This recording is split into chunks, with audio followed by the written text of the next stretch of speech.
mismatched outfit can only mean one thing. Special effects time! Hi beautiful weirdos, Charlotte here, welcome back to Pretty Scary, and today I am filming day 8 of my 12 days of Christmas, and of course it's 8 Maids a Milking. You all know the song, and I'm doing a weird couture fairy tale twisted look, view, take on it, and I'm going to stick on my scary stories and make a start. And if you hear any weird noises during any of the talky bits of my tutorials, it's because my landlord's doing some work on the house. So yeah, ignore any bangs or crashes. It's not the ghost, it's my landlord. I started this look by just applying a base all over, just a normal foundation base, and some concealer, and then just powdered that. Nothing too complicated. And then I took some white water-based face paint and painted the whole of my lid right up to my brows.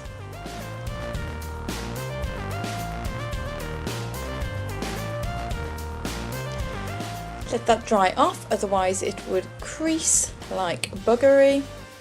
And then basically mixed in loads and loads of water to make a really thick kind of watery white face paint, almost like milk, obviously, and then just let that drip down from my eyes. This is a very simple look but quite striking.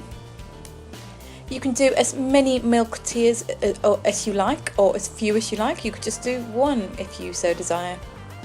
I decided to do quite a few because, well, I wanted to, basically.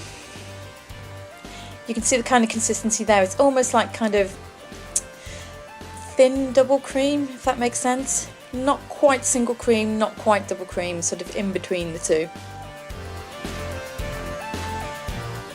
Just keep adding more drips until it drips down as far as you want it to. And then basically I added some more onto my lids and on the inner corners of my eyes, and started to dry off the look.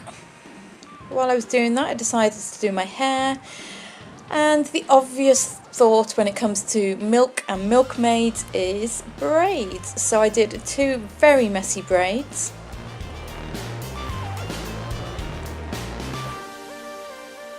I wanted to keep this look messy and unkempt. I didn't want it to look too kind of, you know, sexy milkmaid. I wanted it to look a bit more weird and edgy.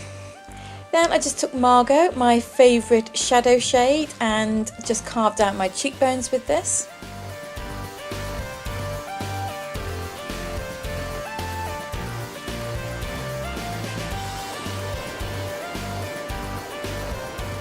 And then also just shaded the rest of my features with this same shade. So underneath my lower lip, my nose, my fulcrum I think it's called, you know, that middle bit going down from your nose to your top lip, my jaw, my chin, yeah, anywhere there's a bit of a contour basically, or a dip, just shade away.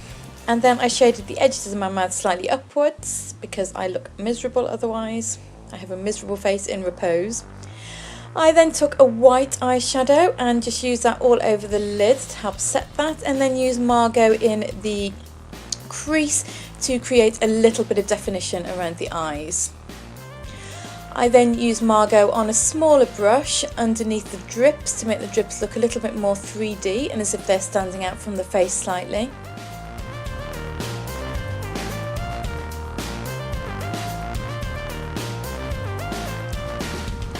And then just painted a little bit over the tops of those drips to make them look a little bit opaque.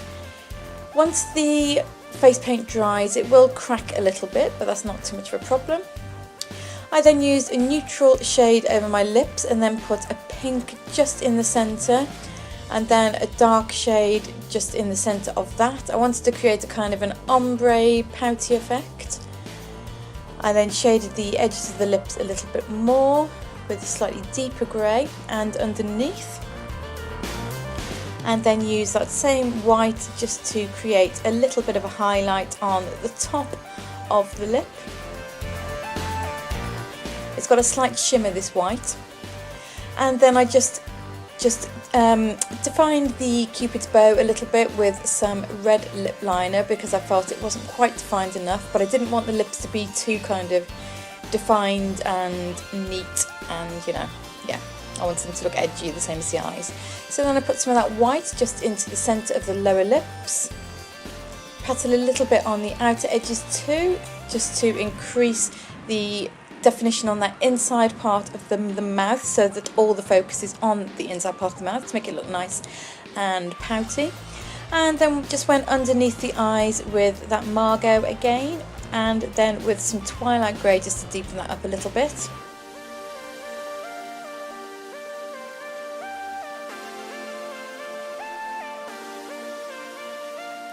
Just winged that out a little bit at the outer edges too.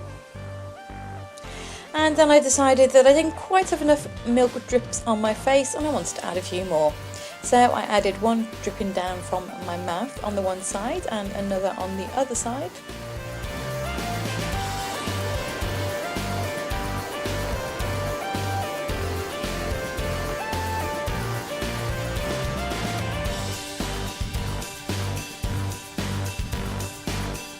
I then added one coming from my nose because, well, why not?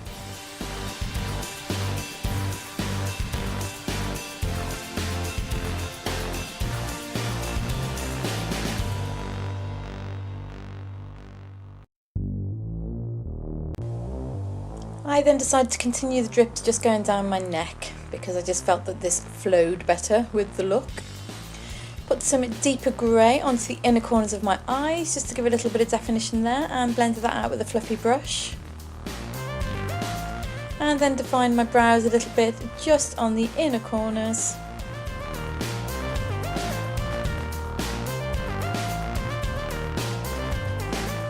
Shaded a little around my hairline.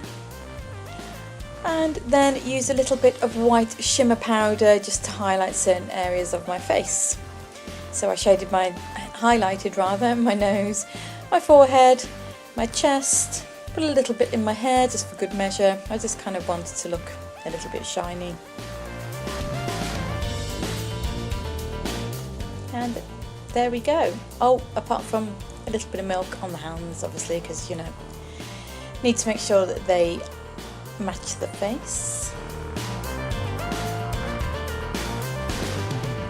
Quick selfie, and there we go.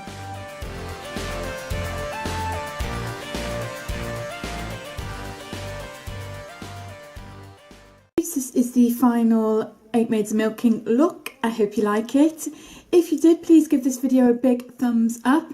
YouTube have recently changed the algorithms, and that means now that if people don't engage in the video in some way, i.e. making a comment or giving a thumbs up, then my video won't get in the listings, which means I won't get any views, which means that it will crumble and fall apart. Well, it won't crumble and fall apart, but it would be a lot better for me if you made some lovely comments down below and gave me a nice big thumbs up.